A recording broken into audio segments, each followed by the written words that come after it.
네, 이용화의 헤드라인입니다. 첫 번째입니다. 사회와 정부로부터 세심한 보호를 받아야 할 장애인들이 건강권에 있어서는 무방비 상태로 놓여 있다면 그것은 인권 문제로 비화될 수 있을 것 같은데요. 우리나라 중증장애인 절반 이상이 정기검진이나 치과 진료를 받아본 적이 없는 것으로 나타났습니다.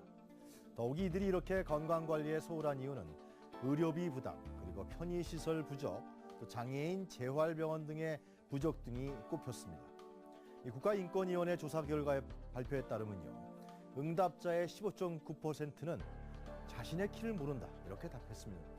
65세 이상 31.6%는 이 자살에 대한 충동을 느낀 적이 있다고 답했다고 하니까 이 중증 장애인들의 건강 관리가 매우 심각한 것으로 드러났습니다. 이들에 대한 건강권 향상 및 개선 작업은 사실 이들 스스로가 하기가 너무 힘들 것입니다. 즉 국가가 그 건강권을 보호하기 위해서 나서야 될 것인데요.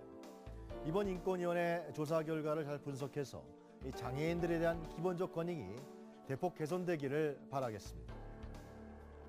다음 헤드라인입니다. 서울시향의 박현정 대표가 직원들을 상대로 폭언과 또 성희롱을 일삼았다는 폭로가 있어서 그 진상규명이 바로 이루어져야 할 것으로 보입니다. 이 지향 직원들은 박 대표의 인권 유린이 그 도를 넘어섰다고 주장했는데요. 이 시도 때도 없는 욕설은 물론이고요.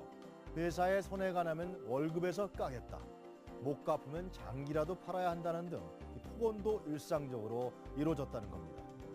더욱이 이런 고성과 욕설을 듣고 나면 그냥 멍해져서 아무것도 할 수 없는 지경까지 이르렀다고 직원들은 하소연하고 있는데요.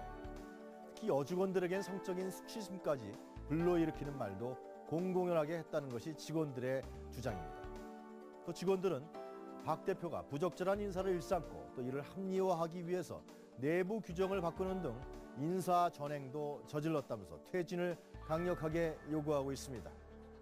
사회적으로 문제가 심각해지자 서울시도 조사에 나섰다고 하는데요.